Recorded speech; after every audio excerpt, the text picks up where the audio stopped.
La radio est un art aveugle. Yeah, it's quite cool. Et ensuite, Au début, c'était des déformations, c'était des coupures. il y avait un crocodile qui dormait dans l'herbe. Et ensuite, les bébés sages, ils s'étaient perdus. Énormément, très méchants. Bonjour et welcome, bienvenue dans l'univers sonore des interviews d'Eric Cooper. C'est une série de podcasts natifs, les interviews d'Eric Cooper, qui vous permet de découvrir virtuellement des personnes passionnantes et passionnées. Qui est l'acteur du podcast d'aujourd'hui ?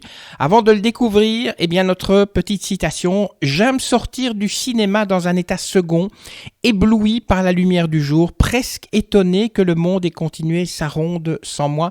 Citation de Michael Olivier. Notre invité aujourd'hui, celui qui a bien voulu répondre aux questions et que j'ai rencontré lors d'une journée presse à l'hôtel Pullman à Bruxelles, c'est Nicolas Destienne-Dorve, qui est écrivain et journaliste français. Il a écrit un livre sur un personnage mystérieux. Le livre s'intitule « Ce que l'on sait de Max Toppard », paru aux éditions Albin Michel. Alors vous allez le voir, si vous lisez le livre, vous allez vraiment vous plonger dans la lecture et dans la découverte de quelqu'un dont il ne reste aucune trace. Alors comment a fait Nicolas Destienne-Dorve pour justement écrire ce livre ? Eh bien vous allez le savoir en écoutant ce podcast. Et tout de suite, Nicolas Destienne-Dorve, une première question. Est-ce que vous avez un rituel ou une discipline d'écriture ? J'ai des rituels assez précis, assez astreignants et assez contraignants même pour mon entourage. Je me lève à 5h du matin, j'écris en pyjama, en pantoufles, éventuellement en robe de chambre. J'écris très très vite, je me réveille et je suis frais en quelques minutes. J'ai besoin d'avoir un cappuccino Nescafé en poudre, un à 5h, un deuxième à 6h. Et généralement quand je suis en phase d'écriture pure, j'ai mon plan détaillé du roman qui est déjà prêt et je m'astreins à un rythme d'un chapitre par jour. Que le chapitre soit court ou soit long, il faut que j'arrive au bout du chapitre tous les jours. Et j'écris en moyenne de 5h à 10h du matin. Max, 11h, ça devient déjà difficile. Et bon, ça dépend si j'ai mes enfants chez moi ou pas, parce qu'il y a la moitié de la semaine où ils sont chez moi. Donc il y a une petite pause pour petit déjeuner, habillage et départ pour l'école. Mais sinon, voilà, c'est de toute façon le matin. Je suis incapable d'écrire l'après-midi, puis alors la nuit, n'en parlons pas. Qu'est-ce qui a fait qu'un jour vous avez commencé à écrire ? En fait, à l'origine, on va en parler tout à l'heure, mais je voulais faire du cinéma ou faire de la mise en scène d'opéra. J'étais plus attiré par l'image ou par la scène, mais pas en tant qu'acteur, en tant que créateur ou comme metteur en scène. Et je suis arrivé vers les mots de façon un peu accidentelle. Je suis commencé dans la presse, où voilà, je faisais des études de lettres et je suis arrivé un peu par rencontre et par accident à faire de la critique littéraire. Et je me suis mis à lire beaucoup de livres et à force d'écrire des articles, je ne pensais pas écrire et je me suis rendu compte que j'aimais bien écrire, que je le faisais assez rapidement et assez facilement. Et à force d'écrire des articles, je me suis astreint à écrire des nouvelles. J'avais des idées dans la tête et je me disais tiens, ça ferait des bons scénarios. Et en fait, je me suis dit non, si j'en faisais des nouvelles, on verra bien ce que ça donne. Et j'ai écrit des nouvelles que j'ai fait publier. Et puis ensuite, j'ai jamais arrêté. De nouvelles, je passais au roman, du roman à l'essai. Et 22 ans plus tard, j'ai fait 32 bouquins. Voilà. Donc c'était toujours dans le but d'être publié que vous écriviez, c'était pas simplement pour mettre quelques mots dans un carnet. En fait, c'est-à-dire que j'ai pas eu le temps de passer par cette étape-là, j'ai eu la chance, parce que je suis arrivé dans la presse, et mon premier livre a tout de suite été publié.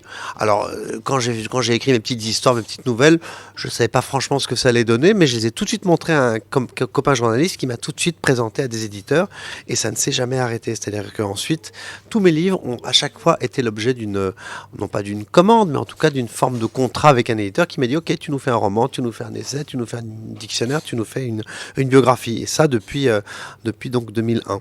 Si je comprends bien, vous faites un plan avant d'écrire un livre, donc vous ne vous installez pas comme ça le matin, vous démarrez l'histoire et elle continue. Comment ça se passe ? Le plan, ça veut dire que vous connaissez plus ou moins l'histoire à l'avance, les personnages, vous les connaissez, vous les créez ?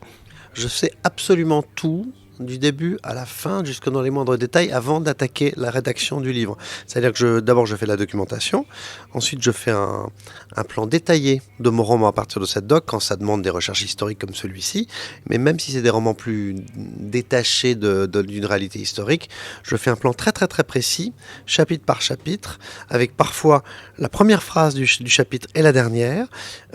Si c'est des romans avec beaucoup de gens, je fais une bible des personnages, exactement comme dans un scénario. avec la description physique et psychologique des personnages et leur vie avant, pendant et après l'intrigue, pour qu'ils aient une identité réelle et pour que mon lecteur et donc l'auteur aussi les prennent à un instant T de leur vie, mais ces personnages existent avant et après le roman. Alors pour vous inspirer, vous lisez beaucoup ou bien alors vous avez toujours un carnet en poche et vous prenez les idées quand elles arrivent ? J'ai toujours un carnet en poche, là, en l'occurrence il est dans mon cartable, mais je prends toujours des notes, je travaille pas, disons, les mains dans les poches. J'ai toujours besoin d'avoir un carnet, un stylo, je prends des notes qu'ensuite je rassemble, je rationalise pour à la fin avoir une documentation et pour à la fin avoir quelque chose avoir une vraie matière. C'est-à-dire que je pars pas dans un roman sans carte ou sans GPS. Dans votre dernier roman, vous nous faites découvrir quelqu'un d'assez énigmatique. C'est Max Toppard, qui en fait s'appelait vraiment Maurice. Est-ce qu'il aurait pu exister aujourd'hui ? Parce qu'aujourd'hui, avec les réseaux sociaux, le moindre geste que l'on fait, on est photographié. Tout le monde a un smartphone avec un appareil photo. Est-ce qu'il aurait pu aujourd'hui, au XXIe siècle, être aussi mystérieux ? On est dans les périodes ont totalement changé. Quand on voit les 20 premières années du cinéma, 1895-1915, c'est un art qui s'est inventé, qui est né de lui-même en 20 ans, avec une fécondité extraordinaire. Non, maintenant, c'est une époque où on regardait vers l'extérieur, maintenant on se regarde soi-même, donc c'est une époque totalement différente. Maintenant on se scrute, on s'observe dans une espèce de période de narcissisme permanent. À l'époque, c'était le moment où on décidait de regarder le monde, et de regarder le monde par le biais d'une caméra. Pourquoi est-ce que vous avez décidé d'écrire ce livre ? Je voulais écrire un livre sur le cinéma parce que c'est ma passion première, c'est une obsession que j'ai depuis toujours. Je suis fasciné par le cinéma, par l'image animée. J'y suis allé très tôt. Très jeune, mes parents m'ont emmené très très tôt voir des films. J'ai vu des films qui n'étaient pas du tout pour mon âge, extrêmement jeune. J'ai vu Orange Mécanique, Délivrance, des choses comme ça vers 9-10 ans. Donc pour moi, c'est l'image et l'image dérangeante est quelque chose de naturel et quelque chose que j'aime. Et c'est pour ça d'abord que j'ai voulu faire du cinéma. Et c'est pour ça ensuite que j'ai voulu rendre hommage à mes premiers amours, parce que je suis beaucoup plus nourri, je pense, de films que je ne l'ai été de livres. Le cinéma est venu après, est venu avant, les livres sont venus après. Après, on m'a envoyé en pension, donc j'avais plus droit d'image, donc je me suis plongé dans la littérature. Mais disons que mes romans et mon univers littéraire doivent, je pense, plus même au cinéma qu'à la littérature. Donc ça veut dire que ce livre pourrait un jour devenir un film ou une série TV, par exemple. J'adorerais que celui-ci et que mes autres livres précédents deviennent des films, parce qu'ils sont construits comme des scénarios, ils sont scénarisés, ils sont storyboardés comme on dirait maintenant, ils sont montés. Ensuite, ça ferait des films chers, complexes, parfois dérangeants, avec parfois incorrects, on pourrait dire maintenant. Donc ça m'amuserait beaucoup, mais je serais bien incapable de les réaliser moi-même. Et surtout, je voudrais que si un réalisateur s'y intéresse, je voudrais qu'il me trahisse. Pour moi, il ne faut pas qu'un film soit fidèle au livre. Il faut que ce soit faut qu'on se l'approprie complètement. C'est-à-dire les films trop fidèles au bouquin, généralement ça tombe à côté de la plaque. Quel acteur verriez-vous pour jouer le rôle de Max Toppard ? Il faudra un acteur qui disparaisse, il faudra un acteur, soit un acteur muet, soit un acteur qui n'a pas de visage. Ce serait un homme sans visage, ce serait un homme avec un masque, donc ce serait plus fantomasque qu'un personnage réel. Est-ce qu'il a vraiment existé, ce Max Toppard ? Parce que s'il n'a pas existé, comment vous avez fait pour trouver des infos sur lui ? Ça, c'est la question que tout le monde me pose. J'ai fait beaucoup de recherches sur l'histoire du cinéma, et à un moment, le nom de Max Toppard est apparu. Je ne sais plus quand, je ne sais plus dans quel livre, parce que j'ai pris des notes, je prends des notes. Et est-ce qu'il est né de mon imagination, ou est-ce que je l'ai vraiment aperçu ? Je ne sais plus, mais il a pris tellement de place que je pars du principe qu'il existe et qu'il existe à la limite encore maintenant, dans la mesure où il existe par le livre, mais effectivement, je vous disais, j'ai fait un plan très détaillé au départ du roman, et il y a une intrigue qui se passe dans les années 60, une autre qui sont les mémoires de Max Toppard. L'intrigue des années 60, c'était 80% du livre, et Max Toppard, c'était 40 pages. Et j'ai commencé à rédiger l'intrigue de Toppard, et de 40, je suis passé à 300 pages. Et comme si Toppard prenait les rênes de la rédaction, sa vie coulait de source, mes doigts pianotaient sur le clavier, et je la voyais se mettre en scène sur l'écran de mon clavier, exactement comme j'aurais vu un film sur l'écran de cinéma. Et donc Toppard s'est incarné par le roman et par l'écran de mon ordinateur, donc comme si c'était déjà en soi un film. Et donc en fait, Toppard a enfin eu voix au chapitre, il a enfin pu prendre la parole par mon biais, mais sinon ça aurait peut-être été par le biais d'un autre auteur. Mais vu les difficultés qu'on a pour trouver des documents, vous, quelles ont été les difficultés que vous avez eues pour écrire ce roman ? Les difficultés, d'abord, je me suis plongé dans énormément d'histoires du cinéma, et puis ensuite, je comble les blancs, j'invente, c'est un roman, je suis romancier, et ce que j'aime, c'est faire du vrai avec du faux, du plein avec du vide, mélanger tout ça et ne plus savoir ce qui est vrai, ce qui est faux, ce qui est vraisemblable, ce qui est véridique. Peu importe, ce qu'il faut, c'est qu'on y croit, que le lecteur y croit, parce que moi j'y crois. Quelle est la part de réel? Est-ce que c'est du 50-50, 50% de romancé, 50% de réel? Je suis pas bon en maths, on en parlait tout à l'heure, je ne suis pas bon en maths et je cherche pas à faire du calcul. Ce qui est bien, c'est que je ne sais plus. Il y a tout le travail que je fais en amont et une fois que j'ai fini ma doc, j'ai ma matière et je fais le roman. Et donc, je ne me soucie plus de ce qui est vrai, de ce qui est faux. L'important, c'est la réalité dramatique, la réalité romanesque. Mais il y a certains personnages de romans, à force de les lire, on est persuadé qu'on va les croiser dans la rue. Et pour moi, c'est ça l'important, c'est qu'ils s'incarnent et dans l'imaginaire et en fait dans l'inconscient des lecteurs et donc dans la réalité. Alors, est-ce qu'il faut croire donc à Max Stopper comme on croit à Jésus, à Moïse ou à Bouddha? C'est une question peut-être un peu dérangeante. Hein.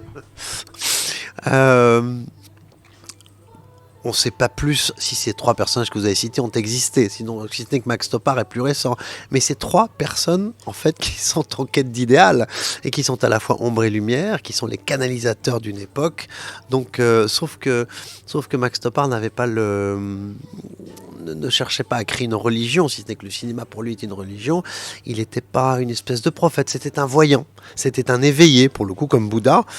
C'était quelqu'un qui était en quête du Graal. Il est plus près du roi Arthur ou de Lancelot que de Jésus ou de Bouddha. Alors vous êtes plutôt livre papier ou livre numérique?